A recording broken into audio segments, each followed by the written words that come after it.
మీ business ఏదైనా మీ ఊర్లో promotion చేయాలంటే అది సుమన్ టీవీతోనే సాధ్యం. ఇప్పుడే సంప్రదించండి. టీడీపీ లీడర్ రమాకాంత్ రెడ్డి గారు మనతో ఉన్నారు. వైఎస్ రాజశేఖర రెడ్డి గారు వీరాభిమాని, ఇప్పుడేమో టీడీపీ పార్టీలో ఉన్నారు. ఎందుకు మనసు చంపుకొని టీడీపీ పార్టీకి వచ్చారు? రెండును లోకల్ లీడర్లకు మాకు పడలేదు. ఒకటేను జగన్మోహన్ రెడ్డి గారు కూడా ఆయన యొక్క విధానం మాకు నచ్చలే. ప్రస్తుతం మీరు టీడీపీ పార్టీకి కొన్నేళ్ళ నుండి సేవ చేస్తున్నారు. గతంలో కాంగ్రెస్ పార్టీ ఉన్నప్పుడు మీకు ఎమ్మిగనూరు మార్కెట్ యార్డ్ చైర్మన్గా ఇచ్చారు. ఇప్పుడు టీడీపీ పార్టీలో మీకు ఎలాంటి స్థలం ఉంది? నామినేటెడ్ పోస్ట్ అయితే ఏం రాలేదు. 2014 నుంచి 19 వరకు ఏం రాలే. అంటే మిమ్మల్ని గుర్తించి పార్టీ ఏమి కూడా వెళ్ళలేదు. ఎందుకన్నా అలాగా? ఈడ కూడా రాజకీయం జరుగుతుందా? నాకు పైరవుల చేత కాదు, లాబింగ్ చేత కాదు. మీరు పైరవేలు చేత కాదంటున్నారు, లాబింగ్ చేత కాదన్నారు. గతంలో సీతారామన్యాలు గారు ఎస్పీ గారు మిమ్మల్ని ఎందుకు టార్గెట్ చేస్తారు? మీరు ఏం పైరవేలు చేశారని చెప్పి టార్గెట్ చేస్తారు మిమ్మల్ని? బివి మోహన్ రెడ్డి ద్వారా మా స్థానికమైనటువంటి నాయకులు ఆయన మీద ప్రజలు తెచ్చి నమ్మి చేయించారు. మీరు ఏం చిత్రహింసలు చేశారు? పండబెట్టి ఇక్కడంతా చేతుల మీద కాళ్ళ మీద బూటు కాళ్ళతో నిలబడి చాలా చిత్రహింసలు పెట్టారు. రాఘవేంద్ర రెడ్డి గారు ఓడిపోవడానికి బలంగా కారణం ఏంటి? అంటే ఇక్కడ బలంగా ఉండేది బాలనారెడ్డి లేదంటే బలీనంగా ఉండేది టీడీపీ పార్టీ? బాలనాగిరెడ్డి గారు వైఎస్ఆర్ పార్టీ ఓట్లతో గెలలే. ఎప్పుడు గెలిచినా తెలుగుదేశం పార్టీ ఓట్లతోనే గెలిచినాడు. ఈసారి తిక్కారెడ్డికి టికెట్ ఇచ్చింటే టీడీపీకి కంపల్సరీ గెలుస్తుండే మంత్రాలయం నియోజకవర్గంలో అన్నారు. ఇది ఎంతవరకు వస్తాం? వెన్నుపోటు లేకుండా ఎప్పుడైనా గెలుస్తారు ఇక్కడ టీడీపీ. అయితే ఇప్పుడు కంటిన్యూగా బాలనాగిరెడ్డి గారు ఎమ్మెల్యేగా కొనసాగుతున్నారు. రేపు వచ్చే స్థానిక సంస్థ ఎలక్షన్స్లో మళ్ళీ వాళ్ళదే అవా కొనసాగుతారు, లేదంటే మీరు అవా కొనసాగిస్తారా? ఈరోజు మేము అధికార పక్షంలో ఉన్నాం, కొనసాగే సమస్య లేదు. మీరు మళ్ళీ ప్రత్యక్ష రాజకీయాల్లోకి ఎప్పుడు ఎంటర్ కాబోతున్నారు? ఎమ్మెల్యేగా ఇచ్చిన దేనికి ఎక్కడ నా అవసరం అనిపిస్తే అక్కడ పార్టీకి నేను ఉపయోగపడడానికి సిద్ధంగా ఉన్నా. Welcome to Suman TV. నేను మీ కిరణ్. ఇవాళ మనతో పాటు వైఎస్ రాజశేఖర రెడ్డి గారి వీరాభిమాని, మాజీ మార్కెట్ యార్డ్ చైర్మన్ ఎమ్మిగనూరు, అలాగే పెద్ద కడువూరు టీడీపీ లీడర్ రమాకాంత్ రెడ్డి గారు మనతో ఉన్నారు. సార్ నమస్తే. సార్ నమస్తే అండి. వైఎస్ రాజశేఖర రెడ్డి గారు వీరాభిమాని, ఇప్పుడేమో టీడీపీ పార్టీలో ఉన్నారు. ఎందుకు మనసు చంపుకొని టీడీపీ పార్టీకి వచ్చారు? లోకల్ పాలిటిక్స్ వలన ఇక్కడ స్థానికంగా ఉన్నటువంటి నాయకత్వాన్ని మామూలు మాకున్నటువంటి మధ్య గొడవల వలన తెలుగుదేశం పార్టీ రావడం జరిగింది. మా తత్వం ఏమిటంటే ఏ పార్టీలో ఉంటే ఆ పార్టీకి సిన్సియర్గా పనిచేస్తాం. గతంలో కాంగ్రెస్ పార్టీలో ఉన్నాము. కాంగ్రెస్ పార్టీ కోసము అనేక ఉద్యమాలు చేశాము. కాంగ్రెస్ పార్టీని బలపరిచాము. కాంగ్రెస్ పార్టీని అధికారంలోకి వచ్చే వరకు పోరాటం చేశాం. ఇప్పుడు తెలుగుదేశం పార్టీ ఉన్నాం. తెలుగుదేశం పార్టీ ఉన్నప్పుడు కూడా తెలుగుదేశం పార్టీకి అంకిత భావంతో పనిచేస్తున్నాము. ఈరోజు మా నాయకుడు చంద్రబాబు నాయుడు గారు, మా యువ నాయకుడు లోకేష్ బాబు గారు వాళ్ళ యొక్క దారిలోనే మేము నడుస్తున్నాం. మీకు తెలుసు కదా, వాళ్ళు చేస్తున్నటువంటి కార్యక్రమాలు అయితేనేమి, వాళ్ళు ఈ రాష్ట్రాభివృద్ధి కోసం అని చెప్పి చంద్రబాబు నాయుడు గారు అయితేనేమి, లోకేష్ బాబు గారు అయితేనేమి, పవన్ కళ్యాణ్ గారు అయితేనేమి ఎంత కష్టపడుతున్నారు ఏం అనే విషయం మీకు తెలుసు. అప్పుడు రాజశేఖర రెడ్డి గారు ఉన్నప్పుడు రాజశేఖర రెడ్డి గారు వీరాభిమానం అన్నమాట వాస్తవమే. కానీ ఈరోజు మేము తెలుగుదేశం పార్టీలో ఉన్నాం. మా నాయకుడు చంద్రబాబు నాయుడు గారిని మనస్ఫూర్తిగా మేము ప్రేమిస్తున్నాం, అభిమానిస్తున్నాం. ఆయన దారిలోనే మేము పయనిస్తున్నాం. మీరు ఎందుకు బయటకు వచ్చారు? టీడీపీ పార్టీకి రావడం కారణం ఏంటి? బలమైన కారణం అంటే రాజశేఖర రెడ్డి గారి మనస్తత్వానికి జగన్మోహన్ రెడ్డి గారికి మనస్తత్వానికి చాలా తేడా ఉంది. రాజశేఖర రెడ్డి గారి యొక్క విధానం వేరు, ఈయనకు విధానం వేరు. అయితే మీరు జగన్మోహన్ రెడ్డిని గారిని వ్యతిరేకించి బయటకు వచ్చారా, అంటే ఇక్కడ లోకల్ లీడర్లు వ్యతిరేకించి మీరు బయటకు వచ్చారా? రెండును లోకల్ లీడర్లకు మాకు పడలేదు. ఒకటేను జగన్మోహన్ రెడ్డి గారు కూడా ఆయన యొక్క విధానం మాకు నచ్చక కూడా మేము బయట రావడం జరిగింది. ఎందుకంటే ఇప్పుడు ఎక్కడ లేని విధంగా రాజశేఖర గారి విగ్రహం, 2 విగ్రహాలు ఉన్నాయి. ఎందుకలా? మీరు ఒక విగ్రహం పెట్టారు, ఇంకొక విగ్రహం ఎవరు పెట్టారు? అది కూడా మేము చెప్తున్నాం కదా, అది కూడా స్థానికంగా ఉన్నటువంటి పాలిటిక్సే, గ్రూప్ రాజకీయాలే. బాలనాగిరెడ్డి గారు ఒక విగ్రహం పెట్టించారు, మేము ఒక విగ్రహం పెట్టించాము. ఆ రకంగా మా గ్రామంలో ఎక్కడ లేని విధంగా, మీరు అన్నట్టు ఎక్కడా లేని విధంగా పక్కన 2 రాజశేఖర గారి విగ్రహాలని ఇక్కడ ప్రతిష్ఠించడం జరిగింది. ఎందుకు అంత ప్రత్యేకంగా తీసుకున్నారు? అంటే ఒక విగ్రహం ఉంది కదా, రాజశేఖర గారి విగ్రహమే కదా, అది కూడా ఉంది. మళ్ళీ ఇంకోటి పెట్టాలనే ఆలోచన ఎందుకు వచ్చిందంటే చెప్తా కదా, ఇప్పుడు ఆధిపత్య పోరులో భాగంగా ఆ రకంగా జరిగింది. అంటే మంత్రాలయం నియోజకవర్గం ఏర్పడిన నుండి బాలారెడ్డి గారు ఎమ్మెల్యేగా ఉన్నారు.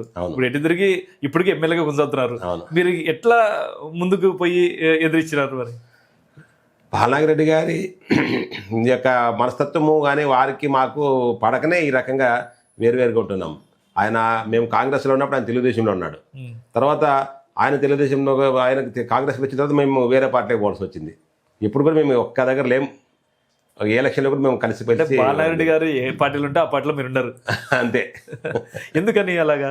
ఎందుకంటే స్థానికంగా నాయకత్వం మాకు ఇక్కడ కాని వాళ్ళు ఆయన పార్టీలో ఆయన వర్గంలో ఉన్నారు. దాని గురించే తప్ప ఇంకా మరి పర్సనల్గా మాకంటూ ప్రత్యేకమైన శత్రుత్వం అంటూ ఏం లేదు. ఇక టీడీపీలోకి రానికే మీకు ఎవరు బలంగా అంటే ఎవరు మీకు ముందుండి తీసుకొచ్చారు టీడీపీలో పార్టీలో? అప్పట్లో ఏమైందంటే మా తిక్కారెడ్డికి టికెట్ వచ్చింది. తిక్కారెడ్డి టికెట్ రావడం వల్ల తిక్కారెడ్డి నేను ఫ్రెండ్స్. ఎప్పటి నుండి? మేము మొదట్లో కాంగ్రెస్ పార్టీలో ఉన్నప్పటి నుంచి కూడా మేమంతా కలిసిమెలిసిగా చెన్నకేశ్వర రెడ్డి గారి దగ్గర మేమంతా శిష్యులు. ఓకే. తిక్కారెడ్డికి టికెట్ రావడము, అప్పట్లోనే ఇంక పార్టీ రాష్ట్ర విభజన జరగడము, ఇవన్నీ జరగడం వల్ల మనము ఈ పార్టీకి రావడం జరిగింది. తిక్కారెడ్డి అంటే మీరు స్నేహితులు అంటున్నారు కదా, కాంగ్రెస్ బస్ యాత్ర అప్పుడు మీరు తిక్కారెడ్డి చాలా కొట్టాడుకున్నారు, సంభాషణ బాగా జరిగింది, తిట్టు పురాణాలు కూడా మీ మధ్య నెలకొన్నాయి. మరి ఫ్రెండ్ అని ఎలా అంటున్నారు? అంటే అది అభిప్రాయ భేదాలు వేరు, స్నేహం వేరు. మేమంతా కూడా నేను చెన్నకేశ్వర రెడ్డి గారిని నేను సపోర్ట్ చేసేవారు, ఆయన చంద్రకేశ్వర రెడ్డి గారిని వ్యతిరేకించారు. ఆ సమయంలో అట్లా జరిగింది తప్ప తర్వాత మాకు పర్సనల్ శత్రుత్వం అంటే ఏం లేదు. అంటే అంతమంది ముందర మీరు కూడా గట్టిగా తిట్టారని చెప్పి తెలుస్తుంది. ఇద్దరు మేము అనుకున్నాం. దానికి కారణం ఏంటంటే ఆయన చెన్నకేశ్వర రెడ్డి గారిని వ్యతిరేకించారు, చెన్నకేశ్వర రెడ్డి గారిని మేము సపోర్ట్ చేశాం. ఓకే. మొన్న కూడా అదే జరిగింది. మొన్న ఏం జరిగింది, మొన్న 2024లో తిక్కారెడ్డికి టికెట్ రాలే. అవును. తిక్కారెడ్డి టికెట్ రానప్పుడు కూడా మేము పార్టీకి కట్టుబడి పార్టీకి ఎవరికి టికెట్ ఇస్తే వాళ్ళకి చేస్తామని చెప్పి కార్యకర్తల సమావేశం పెట్టి కార్యకర్తలతో ప్రమాణం చేయించి మొత్తం కార్యకర్తలంతా కూడా సమాయత్తం చేసి తెలుగుదేశం పార్టీ అభ్యర్థి అయినటువంటి రాఘవేంద్ర రెడ్డి గారి గెలుపు కోసం కృషి చేశాం. ఓకే. మీరు ఒక విషయం గమనించాలి, ఇక్కడ మా నియోజకవర్గంలో 4 మండలాలు అయితే 4 మండలాల్లో 3 మండలాల్లో మెజార్టీ రాలే, కేవలం పెద్దగడూరు మండలంలో మాత్రమే వచ్చింది. అది మీరు నందుకు అని నేను అన్నా కానీ అది కష్టపడి పనిచేశాం. కార్యకర్తలు, నాయకులు, ఇక్కడ ఉన్నటువంటి క్లస్టర్ ఇన్ఛార్జీలు, బూత్ ఇన్ఛార్జీలు, యూనిట్ ఇన్ఛార్జీలు, తర్వాత కుటుంబ సాధికార సభ్యులు అందరూ బాగా కష్టపడబట్టే మనకు మెజార్టీ వచ్చింది. ఇక్కడ వైఎస్ జగన్మోహన్ రెడ్డి గారు మీ పేరు పెట్టి పిలిచి రమాకాంత్ రెడ్డి గారు అని సంభాషణ రమాకాంత్ అన్న అని పిలిచారు అన్న, అంత ఆప్యాయత గల వ్యక్తిని వదులుకొని రావడం అనేది ఒకసారైనా అనిపిదా? అనిపిస్తుంటుంది, అప్పుడప్పుడు అనిపిస్తుంటుంది. కానీ చెప్తా కదా స్థానిక పరిస్థితులు, స్థానికంగా ఇప్పుడు మన వాళ్ళు అక్కడ ఎమ్మెల్యేకి మనకు గిట్టదు. అలాంటప్పుడు ఒక్క పార్టీలో ఉండి మనం కుమ్ములాడుకుంటూ ఉండే కంటే వేరే పార్టీలో ఉండడం మంచిది కాదనే ఉద్దేశంతో ఉంటున్నాం అంతే. ఓకే. మీరు జగన్మోహన్ రెడ్డి గారికి మీకు ఆప్యాయత ఉంది. ఓకే. కొన్ని విషయాలు బట్టి మీరు బయటకు వచ్చారు. ప్రస్తుతం మీరు టీడీపీ పార్టీకి కొన్నేళ్ళ నుండి సేవ చేస్తున్నారు. గతంలో కాంగ్రెస్ పార్టీ ఉన్నప్పుడు మీకు ఎమ్మిగనూరు మార్కెట్ యార్డ్ చైర్మన్గా ఇచ్చారు. ఇప్పుడు టీడీపీ పార్టీలో మీకు ఎలాంటి స్థలం ఉంది? ఏమైనా పదవులు ఇచ్చారా? లేదంటే మిమ్మల్ని గుర్తించి వాళ్ళు ఏమన్నా మీకు అలాంటి నామినేటెడ్ పోస్టులు ఇచ్చారా? నామినేటెడ్ పోస్ట్ అయితే ఏం రాలేదు. 2014 నుంచి 19 వరకు ఏం రాలే. ఇప్పుడు 2024 నుంచి కూడా మనకు ఏం రాలేదు. అయినా పార్టీ పదవులు అంటూ రాష్ట్ర తెలుగు రైతు అధికార ప్రతినిధిగా ఉన్నాను. పార్టీ పదవి అంటే పార్టీ పదవులు ఎవరైనా ఇస్తారు, పెద్ద పెద్ద కూడా ఇస్తారు పార్టీ పదవులు, రాష్ట్ర కార్యదర్శి కానీ అవి కూడా ఇస్తారు. అవునవును. అంటే మిమ్మల్ని గుర్తించి పార్టీ ఏమి కూడా వెళ్ళలేదు. ఎందుకన్నా అలాగా? ఈడ కూడా రాజకీయం జరుగుతుందా? మామూలే కదా, ప్రతి చోట రాజకీయం ఉంటుంది. ఒకటే మెయిన్ ఏంటంటే నా యొక్క బలహీనత అనుకోండి, మరేమనుకోండి, నాకు పైరవులు చేత కాదు, లాబింగ్ చేత కాదు. కేవలం మన చేతనైనంతా ప్రజాసేవ చేయడం, ఏ పార్టీ ఉంటే ఆ పార్టీకి సిన్సియర్గా పనిచేయడం. మీరు పైరవేలు చేత కాదంటున్నారు, లాబింగ్ చేత కాదన్నారు. గతంలో సీతారామయ్య గారు ఎస్పీ గారు మిమ్మల్ని ఎందుకు టార్గెట్ చేస్తారు? మీరు ఏం పైరవేలు చేశారని చెప్పి టార్గెట్ చేస్తారు మిమ్మల్ని? అక్కడ పైరవులు చేస్తారని కాదు, నేను strong supporter of Congress party. ఎట్టి పరిస్థితుల్లో మనం వీక్ చేయాలి. చెన్నకేశ్వర రెడ్డి గారి యొక్క బల కుడి భుజంగా నేను ఉన్నాను. నన్ను వీక్ చేస్తే కేశవ రెడ్డి గారు వీక్ అవుతారు, చెన్నకేశ్వర రెడ్డి గారు వీక్ అవుతారనే ఉద్దేశంతో నన్ను టార్గెట్ చేసి ఆ రోజు పోలీసులు హింసలు చేయించడం జరిగింది. ఎవరు చేయించారు target? BV Mohan Reddy. BV Mohan Reddy అంటే ఇంకా అనుమానమే లేదు. బివి మోహన్ రెడ్డి ద్వారా మా స్థానిక ఉన్నటువంటి నాయకులు ఆయన మీద ప్రజలు తెచ్చి నమ్మి చేయించారు. ఏం చిత్రహింసలు చేశారు? ఇంకా అది ఈ రోజుకి గుర్తు చేసుకుంటే కూడా బ్లడ్ అంతా బాయిల్ అయిపోతుంది. అంత రకంగా నేను ఎలాంటి అసాంఘిక కార్యక్రమాలు కానీ, ఎలాంటి తప్పుడు పనులు కానీ, ఎలాంటి తప్పుడు వ్యాపారాలు కానీ మరి ఏటివి చేసేవాడిని కాదు. మిస్టర్ క్లీన్ మాదిరి ఉండేవాడిని. అలాంటి నా పైన కావాలని చెప్పి ఏ కేసు లేకపోయినా ఆ రకంగా నన్ను చిత్రహింసలు పెట్టారు. అది పెట్టారంటే ఆయన చేత పెట్టించారు. అప్పటికి నా పైన చాలా ప్రెజర్ వచ్చింది. ఆయన మీద ప్రైవేట్ కంప్లైంట్ చేద్దామని, ఆయన పైన మనం ఖర్చు తీసుకుందామని, అది అని చెప్పి. అయినా దేవుడు ఉన్నాడు అని అనుకున్నాము. ఈరోజు చూస్తున్నాం కదా, ఈరోజు సీతారామయ్య గారి పరిస్థితి ఏమైంది? ఒక సీనియర్ మోస్ట్ ఐఏఎస్ ఆఫీసర్ అండి ఈరోజు కట్టకాటాల్లో ఊసలు లెక్క పెడుతున్నారు. అంతే, ధర్మానికి న్యాయానికి కట్టబడిన వాళ్ళకి ఎప్పుడైనా న్యాయం జరుగుతుందని నమ్ముతా, దేవుని నమ్ముతాం, అంతే, అంటే ధర్మాన్ని నమ్ముతాం. గంటల తరబడి చిత్రహింసలు చేస్తారు అంటే ఒక రోజు అంతా లేట్ ఎన్ని రోజుల్లో మీకు మళ్ళీ ఒక్కరోజే కొన్ని గంటలు చేశారు.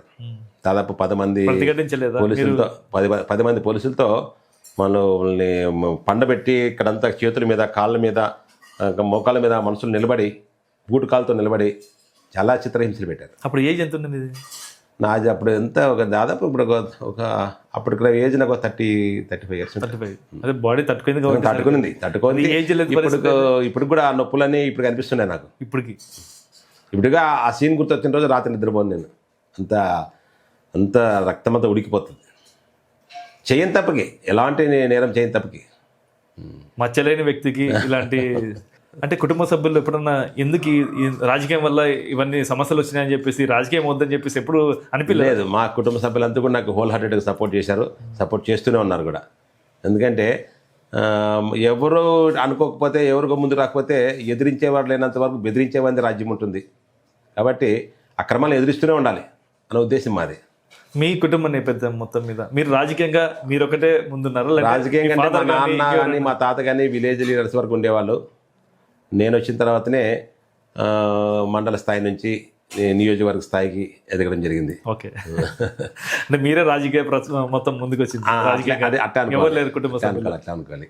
ఇప్పటి వరకు రమాకాంత్ రెడ్డి గారు మొదటి నుండి ఇక్కడ మండలంలో హెడ్ క్వార్టర్లో బలంగా ఉన్నారు, కానీ నియోజకవర్గానికి ఎప్పుడు వస్తారు? నియోజకవర్గానికి గతంలో మార్కెట్ చైర్మన్గా వచ్చారు.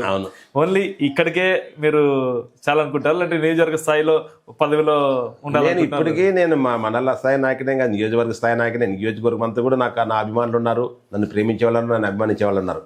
నేను అప్పుడు చెన్నకేశ్వరరెడ్డి గారు ఎమ్మెల్యే ఉన్నంత వరకు కూడా నియోజకవర్గంలో కోసికి నేనే ఇన్ఛార్జ్ ఉండేవాడిని, మంత్రాలయానికి నేను ఇన్ఛార్జ్ వాళ్ళు ఉండేవాడిని, పెద్దగడూరుకి నేను ఇన్ఛార్జ్ వాళ్ళు ఉండేవాడిని. కానీ అన్ని రకాలుగా ఉండేవాడిని. కానీ నా సేవలు పార్టీ ఎక్కడ వినియోగించుకుంటే నేను అక్కడ ఉపయోగపడతా. అంటే మొన్న తిక్కారెడ్డి గారికి కాకుండా రాఘవేంద్ర రెడ్డి గారికి ఇచ్చారు కదా, మీరు పరిశీలనలో లేరా ఇవాళని? అంటే అప్పుడు అక్కడ ఏమొచ్చిందంటే కూటమి ప్రభుత్వం ఒకటి, తర్వాత ఈ కులాల వలన మనకు సామాజిక దాన్ని బట్టి పోయింది. అవతల రెడ్డినే కదా, రెడ్డి గారు కదా ఆయన వాల్మీకి. ఇప్పుడు వైసీపీ పార్టీలో గెలిచినారు కదా, ఈక్వేషన్స్ ఏమన్నాయి? వ్యక్తిని బట్టి కూడా వేస్తారు కదా. వ్యక్తిని బట్టే వేస్తారు, అది ఇది వాస్తవం. అది వ్యక్తిని బట్టి వేస్తారన్న సంగతి వాస్తవం. ఎన్నో సార్లు అది నిరూపించబడ్డది. ఈ సామాజిక సమీకరణలో భాగంగా ఆ రకంగా బీసీకి పోవడం జరిగింది. పెద్దగడూరు మండలంలోనే మెజార్టీ వచ్చిందని చెప్పేసి రాఘవేంద్ర రెడ్డి గారు ఓడిపోవడానికి బలంగా కారణం ఏంటి? అంటే ఇక్కడ బలంగా ఉండేది బాలనారెడ్డి లేదంటే బలీనంగా ఉండేది టీడీపీ పార్టీ? ఇప్పుడు కానీ బాలనాగిరెడ్డి గారు వైఎస్ఆర్ పార్టీ ఓట్లతో గెలలే. ఎప్పుడు గెలిచినా తెలుగుదేశం పార్టీ ఓట్లతోనే గెలిచినాడు. మీ ఓట్లేనా? మా ఓట్లే, అంటే మా తెలుగుదేశం పార్టీ ఓట్లే. మరి తెలుగుదేశం తెలుగుదేశానికి అదే కదా ఆయన ట్రిక్, ఆయన చాకచక్యం అదే. ఎప్పుడు ఎలక్షన్ వచ్చే లోపల ఎవరిని ఎక్కడ వీక్ చేసుకుంటారో అక్కడ వీక్ చేసుకుంటాడు, ఎవరిని ఎట్లా వాళ్ళని లోపరుచుకోవాలి అట్లా లోపరుచుకుంటారు. తెలుగుదేశం ఓట్లతోనే ఆయన గెలుస్తున్నాడు తప్ప ఎప్పుడు వైఎస్ఆర్ ఓట్లతో గెలలే. ఫస్ట్ అయినా ఆయన ఎమ్మెల్యే అయింది తెలుగుదేశం పార్టీ నుంచి, తర్వాత 2-3 సార్లు అయింది కూడా తెలుగుదేశం పార్టీలో ఉన్నటువంటి కొద్దిగా ఎక్కడెక్కడ అసంతృప్తివాదులు ఉంటారు కదా, వాళ్ళని లోపరుచుకొని చేసుకున్నటువంటిదే అంతే తప్ప ఎప్పుడు కూడా ఆయన డైరెక్ట్గా వైఎస్ఆర్సీపీ ఓట్లతో గెలలే. మిమ్మల్ని ఎందుకు లోపరుచుకోలేకపోయినాడు? మనం లోపరుచుకోలేక ఎవరు వాళ్ళు కాదు కదా. ఈసారి తిక్కారెడ్డికి టికెట్ ఇచ్చింటే టీడీపీకి కంపల్సరీ గెలుస్తుండే మంత్రాలయం నియోజకవర్గంలో అన్నారు. ఇది ఎంతవరకు వాస్తవం? ఉండొచ్చు, ఖచ్చితంగా గెలుస్తుండే. ఖచ్చితంగా వెన్నుపోటు లేకుంటే గెలుస్తుండే. వెన్నుపోటు లేకపోతే ఖచ్చితంగా గెలుస్తుండే. వెన్నుపోటు లేకుంటే ఎప్పుడైనా గెలుస్తారు ఇక్కడ టీడీపీ, అనుమానమే లేదు. ఆయన ఏదో ఒక రకంగా ఎలక్షన్లలో జిమ్మికలు చేసి మా వాళ్ళని చేసేసుకుంటారు. మీరు ఒక రైతు, గత మీ తాతల గారి నుండి మొత్తం రైతు కుటుంబం అలాగే రాజకీయాల్లోకి వచ్చారు. అదే రైతుకి అన్యాయం జరిగితే ఒక సీడ్స్ విషయంలో మొత్తం చాలా మంది రైతులు నష్టపోయారు, పోరాటాలు చేసి ఆ కంపెనీని తీసుకొచ్చి కింద కూర్చోబెట్టి కూడా న్యాయం చేస్తారంట. ఏం జరిగింది ఇంతకు? యాక్చువల్గా విత్తు కొద్దీ పంట అంటారు. రైతుకు వచ్చేసి విత్తనమే కీలకం. విత్తనం కూడా మంచి సెలెక్ట్ అయ్యి మంచి విత్తనం దొరికిందంటే రైతు పంట పండినట్టే. గత ప్రభుత్వం ఏం జరిగిందంటే జగన్మోహన్ రెడ్డి గారి హయాంలో విత్తన చట్టం అనేటువంటి సక్రమంగా అమలు కాలే.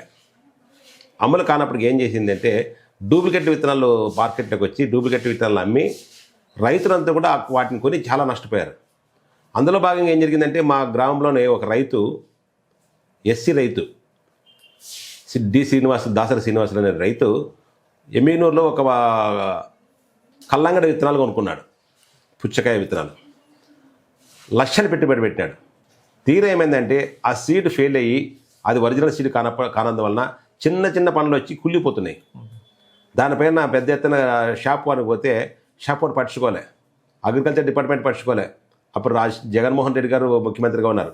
ఆ టైంలో అక్కడ నిరాహార దీక్ష చేసి 2 రోజులు అక్కడ కూర్చొని రైతులందరూ సమాయత్తం చేసి రైతులకి కంపెనీ నుంచి నష్టపరిహారంగా వచ్చే విధంగా మేము ట్రై చేసినాం. కట్టించాం. ఎందుకంటే రైతు ఏ గవర్నమెంట్లో ఎక్కడ చెరలు కోర్టుకి వెళ్ళారా లేదంటే మీరే లేదు, మేము అక్కడ అంతే వెళ్ళి అక్కడ ధర్నా చేసి షాప్ మీద కూర్చొని వాడికి షాప్ ఓపెన్ కాకుండా చేసి 2 రోజులు కూర్చున్నాం. అక్కడ కూర్చుంటే వాడు దిగి వచ్చి లేదు మా తప్పైంది, మా కంపెనీ నుంచి మేము కడతామని చెప్పి ఆ రైతుకి నష్టపరిహారం ఇవ్వడం జరిగింది. మొత్తానికి మేము అక్కడ సాధించినాం. ఎందుకంటే రైతుకి ఏ స్థాయిలో అన్యాయం జరిగితే ఒకవేళ ఆ పార్టీలోనే ఎప్పుడు ఏ పార్టీ అధికారం ఉన్నప్పుడు కూడా రైతులకు మేలు జరగాలి. ఎంత దారుణం అండి అది. ఇప్పుడు పుచ్చకాయలు విత్తనాలు కొంటే వెర్రి పుచ్చకాయలు విత్తనాలు ఇస్తే రైతు ఏం గతి కావాలి? వాళ్ళు లక్షలు పెట్టుబడి పెడతారు, వాళ్ళ కుటుంబం అంతా దానిపైన ఆధారపడి ఉంటుంది. ఈరోజు జగన్మోహన్ రెడ్డి గారి పరిపాలనకు చంద్రబాబు నాయుడు పరిపాలన ఏంటంటే ఈరోజు ప్రతిదీ కూడా పకడ్బందీగా ఉంది. ఈరోజు విత్తన చట్టం అనేటువంటిది చాలా పకడ్బందీగా అమలు చేస్తున్నారు. కాబట్టి ఎక్కడ కల్తీ అనేటువంటిది లేదు. ఈరోజు రైతులు కూడా అంత సంతోషంగా ఉన్నారు. ఇవి అన్నదాత సుఖీభావ ఉంది. అన్నదాత సుఖీభావ మొదటి విడత 7,000 ఇవ్వడం జరిగింది, రెండో విడత 7,000 ఇవ్వడం జరిగింది. ఈరోజు 14,000 రూపాయలు మన రైతుల అకౌంట్లో డైరెక్ట్గా పడిపోయినాయి. మొత్తం పడిపోయింది. గతంలో పరిస్థితి ఏమైందంటే బటన్ నొక్కేవారు. బటన్ నొక్కడం వల్ల ఏంటంటే సగం మందికి పడేవి, సగం మందికి పడకుండా పోయేవి. ఈరోజు అట్లా కాదు.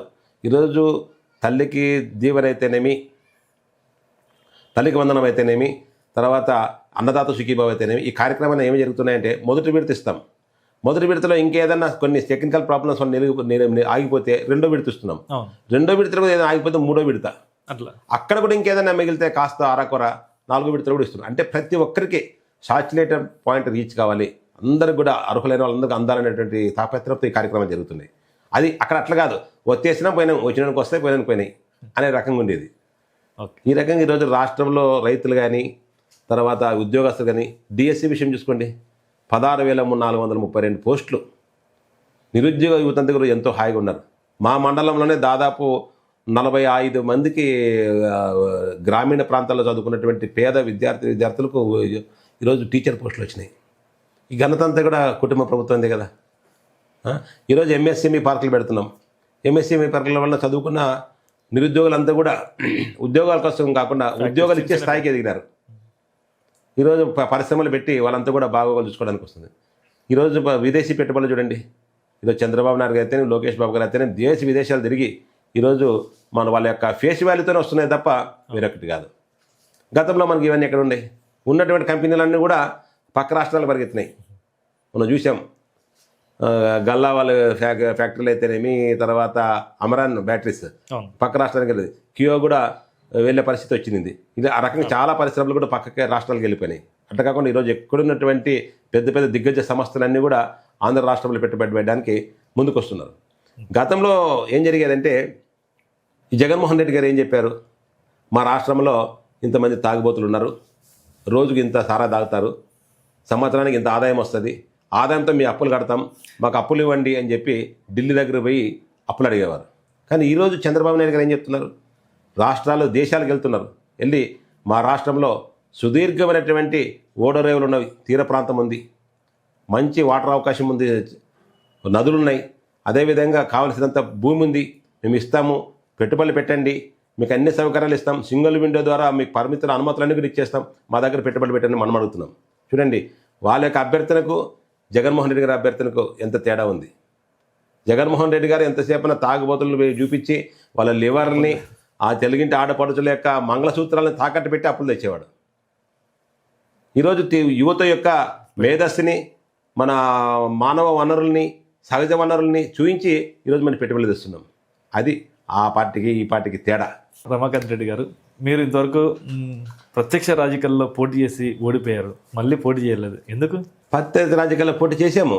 మా మండల ఎలక్షన్లలో మా భార్యని మా ఎంపీటీసీగా పోటీ చేయించి మండల ప్రెసిడెంట్గా చేశాము. తర్వాత మొన్న ఇప్పుడు నీటి సంఘ ఎన్నికల్లో కూడా నేను డిస్ట్రిబ్యూటర్ కమిటీ చైర్మన్గా ఉన్నాను. ఇక్కడ అన్నీ కూడా ఏకగ్రీవంగా జరిగిపోయినాయి. ఎప్పటికైనా రెడీగా ఉంటాం మేము ప్రత్యక్ష ఎన్నికలు రావడానికి కూడా. కానీ మీరు నిలబడి ఒకసారి నేను సింగిల్ విండోకి నన్ను అందరూ కూడా కచ్చి కట్టి ఓడించిరి.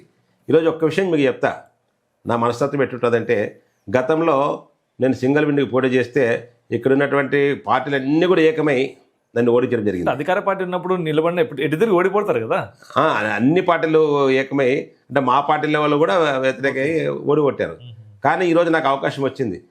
నీకు సింగిల్ విండోగా నేను ఎవరిని ప్రపోజ్ చేస్తావు, చెయ్యి, మీరుంటారు ఎట్లా ఉంటారని నాకు చేస్తే, నేను మాకు కావాల్సినటువంటి వ్యక్తిని మనకు మన సర్పంచ్గా పెట్టి ఓడిపోయినాడు అనే ఉద్దేశంతో ఒక ఎస్సీ క్యాండిడేట్కి మా గ్రామంలో ఉన్నటువంటి తలారా ఇంజనీర్ అనేటువంటి వ్యక్తికి ఈరోజు 3-man కమిటీ చైర్మన్గా సింగిల్ విండోకి, అంటే పిఎస్సిఎస్కి, ప్రాథమిక వ్యవసాయ పరపతి సంఘానికి అధ్యక్షుడిగా చేయడం జరిగింది. మీరు చేయించారా? అవును. ఎవరన్నా తనకు కావాలంటే తన కుటుంబ సభ్యులు కావాలనుకుంటారు, మీరు వేరే వ్యక్తికి ఇచ్చారంటే, అది కూడా ఎస్సీ కులానికి ఇచ్చారంటే దీంట్లో ఏముందని, అంటే ఓట్ల కోసమా? ఓట్ల కోసం కాదు, నేను ప్రతి ఒక్కరిని నా కుటుంబ సభ్యులుగా చూసుకుంటా. ప్రతి ఒక్కరు ఇప్పుడు నన్ను నమ్ముకొని మొన్న సంగలవని ఎలక్షన్లో అయితేనేమి, తర్వాత స్థానిక సమస్య ఎన్నికల్లో సర్పంచ్లు గాను, ఎంపీటీసీలు గాను, జెడ్పీటీసీలు గాను నన్ను నమ్ముకొని పోటీ చేశారు.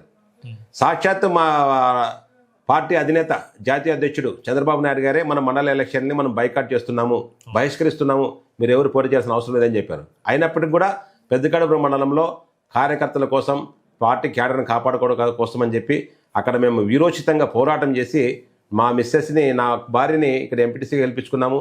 అదేవిధంగా ఇంకొక మురుండ్లో కూడా ఒక అమ్మాయిని గెలిపించుకున్నాము. ఒక 4-5 చోట్ల న్యాయ మెజార్టీతో మేము ఓడిపోయాం. ఒకవేళ మా చంద్రబాబు నాయుడు గారు కనుక మనము బైకట్ చేస్తున్నాం అనకపోయిందంటే ఖచ్చితంగా మేము మండల ప్రెసిడెంట్గా స్థానంలో మనకి తెలుగుదేశం పార్టీ కైవసం చేసుకునేది. అయితే ఇప్పుడు కంటిన్యూగా బాల నాగిరెడ్డి గారు ఎమ్మెల్యేగా కొనసాగుతున్నారు. రేపు వచ్చే స్థానిక సంస్థ ఎలక్షన్స్లో మళ్ళీ వాళ్ళదే హవా కొనసాగుతారు, లేదంటే మీరు హవా కొనసాగిస్తారా? ఎట్టి పరిస్థితుల్లో ఆయన హవాని కొనసాగించనివ్వము. ఎందుకంటే మేము అపోజిషన్లో ఉన్నప్పుడే ఆయన హవాని కొనసాగించలేదు. ఈరోజు ప్రతిపక్షంలో, ఈరోజు మేము అధికార పక్షంలో ఉన్నాం. అధికార పక్షంలో ఉన్నప్పుడు ఆయన హవా కొనసాగే సమస్య లేదు. ఖచ్చితంగా మేము అధికారంలోకి వస్తాము. మా వాళ్ళే ఎంపీటీసీలుగా, మా వాళ్ళే ఎంపీపీలుగా, మా వాళ్ళే జెడ్పీటీసీగా, మా వాళ్ళే సర్పంచ్లుగా అందరూ కూడా మా వాళ్ళే ఉంటారు. ఇక్కడ అనుమానం లేదు. ఓకే, మంత్రాలయం నియోజకవర్గంలో టీడీపీ పార్టీ జెండా ఎప్పుడు ఎగురుతుంది? ఖచ్చితంగా ఎలక్షన్లో ఇప్పుడు రాబోయే 2029లో ఖచ్చితంగా తెలుగుదేశం పార్టీ జెండా ఎగురుతుంది, ఎగురు తీరుతుంది. చివరిగా చెప్పండి, మీరు మళ్ళీ ప్రత్యక్ష రాజకీయాల్లోకి ఎప్పుడు ఎంటర్ కాబోతున్నారు? నేను ఆల్రెడీ ప్రత్యక్ష రాజకీయాల్లో ఉన్నాను. అవకాశం ఇస్తే ఖచ్చితంగా నేను ఇప్పుడు పార్టీ దేనికి పోటీ చేయమన్నా దానికి పోటీ చేయడానికి సిద్ధంగా ఉన్నాను. పార్టీ కోసం 24 గంటలు మేము పనిచేయడానికి సిద్ధంగా ఉన్నాం. ఎమ్మెల్యేగా అవకాశం వస్తే ఎమ్మెల్యేగా ఇచ్చిన దేనికి ఎక్కడ నా అవసరం అనిపిస్తే అక్కడ పార్టీకి నేను ఉపయోగపడడానికి సిద్ధంగా ఉన్నా. చివరిగా ఇంకోటి క్వశ్చన్ అడగాలనుకుంటున్నా. మీ కార్యాలయంలో ఇప్పటికి కూడా చెన్నకేశ్వర రెడ్డి గారి ఫోటో ఉంది, ఎందుకు తీయలేదు? ఇంకా చెన్నకేశ్వర రెడ్డి గారిది నాది గురు శిష్యుల అనుబంధం. ఈరోజు చంద్రబాబు గారికి, రేవంత్ రెడ్డి గారికి ఉన్న అనుబంధమే మా అనుబంధం అనుకోవాలి. ఎందుకంటే ఆయన గురువు, మాకు రాజకీయ భిక్ష పెట్టింది ఆయనే. ఈరోజు రమాకాంత్ రెడ్డి అనేవానికి ఒక గుర్తింపు, మాకు తల్లిదండ్రులు మాకు జీవితం ఇస్తే ఆయన మాకు గుర్తింపు ఇచ్చారు. గుర్తింపు ఇచ్చి మమ్మల్ని మా సేవలు గుర్తించారు కాబట్టి ఆయన అంటే నాకు అభిమానం. అంతే తప్ప ఆయన రాజకీయం ఆయనదే, నా రాజకీయం నాదే, ఆయన కాన్స్టిట్యున్సీ ఆయనదే, నా కాన్స్టిట్యున్సీ నాదే. ఎక్కడ కూడా ఆయన నన్ను ఇబ్బంది పెట్టడు, నేను ఆయన్ని ఇబ్బంది పెట్టను. అంటే ఇక్కడ ఏమంటే రామారావు గారు, అలాగే చంద్రబాబు నాయుడు గారు, అలాగే లోకేష్ గారి ఫోటో మధ్య చెన్నకేశ్వర రెడ్డి గారి ఫోటో చూస్తుంటే ఎవరైనా చూస్తే ఎందుకు వైసీపీ పార్టీ కదా ఎందుకు పెట్టారు అని. అందులో ఇంకోటి చెన్నకేశ్వర రెడ్డి ఫోటో కింద టీడీపీ పార్టీ జెండాలు ఫోటో కానీ కాదు, పక్కన అంటే చెన్నకేశ్వర రెడ్డి గారు కూడా ఒకప్పుడు తెలుగుదేశం లీడరే. ఇప్పటికైనా మళ్ళీ తెలుగుదేశం పార్టీకి వస్తాడని మీ ఫీలింగ్? అట్లా ఆయన కూడా తెలుగుదేశం పార్టీ లీడరే. అయితే చెన్నకేశ్వర రెడ్డి గారికి నాకుండే బంధం ఏంటంటే గురు శిష్యుల బంధం. ఆయన గురువు అయితే నేను శిష్యుడు. ఊర్లో అయితే రాజశేఖర రెడ్డి గారి విగ్రహము, ఇంట్లో అయితే చెన్నకేశ్వర రెడ్డి గారి ఫోటో. ఓకే అండి, ఇదండి ఇవాళ ఇంటర్వ్యూ. మరో ఇంటర్వ్యూలో మళ్ళీ కలుస్తాం. చూస్తున్నానండి సుమన్ టీవీ. Thank you.